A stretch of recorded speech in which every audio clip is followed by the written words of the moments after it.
Hey guys, how y'all doing? Today I'll be talking about the book Leading Cross Culturally by Lingenfelter. So, give me a second. So overall the book is about how to be an effective leader in a multicultural world. It talks about the challenges that come with leading people from different cultures and how to overcome those challenges. So the central message is to basically understand that cultural values and beliefs, it's important for a leader to understand them and how to utilize them to be effective. Leaders who ignore cultural differences will struggle to lead effectively.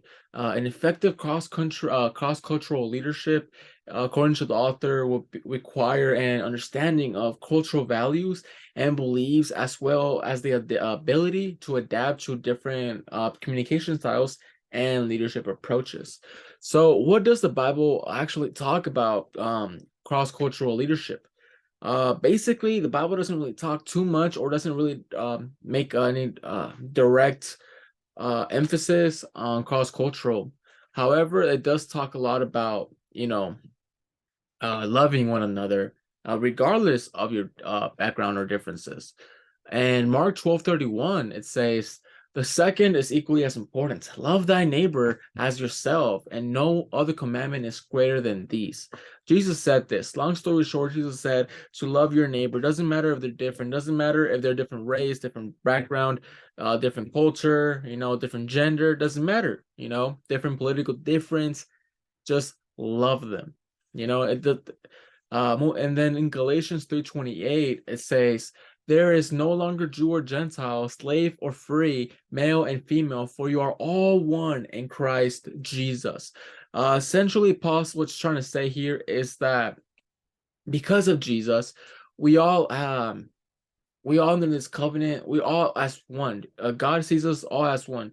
He doesn't see anyone more than another. He doesn't see race, doesn't see ethnicity, doesn't see background, he doesn't see gender, he doesn't see your any of that. He sees your heart. That's the important part.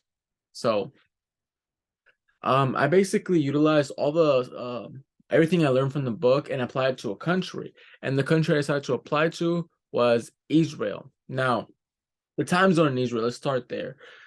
Israel is 8 hours ahead of my time zone, and my time zone is Central Time Zone. So, for example, if it's noon over here, it will be 8 p.m. in Israel. So let's talk about the authority. The authority structure in Israel is primarily hierarchical. It's basically has clear lines of authority and it respects the authority figures. Now, gender roles. Israel is generally traditional when it comes to gender roles. Men are often occupying positions of power rather than women are taking more traditional domestic roles. However, there has been a progress towards gender equality in the recent years. Now, the religion in Israel, obviously, the main religion is Judaism. It's mostly Jews. However, in the past couple of years, there has been a significant rise within Muslims and Christian populations. Now, the traditions in Israel has a rich cultural history. They go like BC, they go before Christ. They go in the Old Testament in the Bible for thousands of years. They have traditions, and these traditions they go from religion, to food, to music, to dances. I'm not sure if y'all seen those Jewish weddings. They go crazy with little dances and like they have like the little hat on the back, whatever. You know, they're full of tradition and overall. So the communication in Israel is basically generally direct. It has a focus on getting to the point quickly and expressing the opinions openly. They're essentially just really direct. They're really blunt. Um, they don't quote unquote beat around the bush, as people say here in America. And their business practices, for them, it's important to build a personal relationship with business partners, to be aware of the cultural differences, uh, and when negotiating, conducting businesses in Israel, that's very important for them.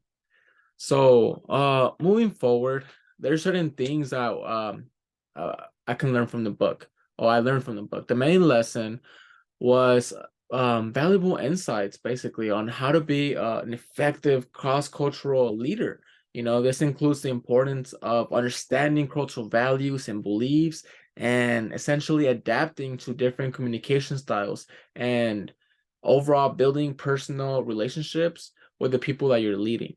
Any advice I would have for future leaders who are interacting with another people who are in a different culture will be to understand their country's cultural history and traditions.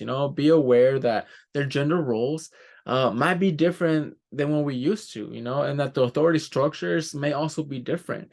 For instance, the authority structure from the United States to North Korea obviously is completely different. Just like the authority structure from Mexico to China is completely different, you know so it's very important to also understand that, and just overall be prepared to adapt to a direct communication style if you're not used to that, and just knowing that it's important to build personal relationships, especially when conducting businesses of that sorts. um so overall, I'm a Christian. From a Christian point of view, I do believe, it's important to understand one another. God is awesome, and he's so creative, and he made all of us different, you know.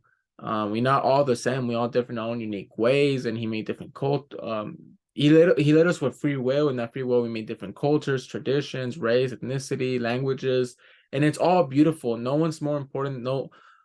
No trait is more beautiful than another trait. We all made in God's image, and it's important to understand that overall we need to understand each other in order to help each other. You can't help someone if you can't understand them, essentially. So understanding where they're coming from, how they are, what are they used to, and stuff like that is very important overall. So moving forward, these are the references I got where I got the information from Israel from those three websites. Apart from that, overall, I hope y'all learned as much as I did from the book. I would highly recommend reading the book.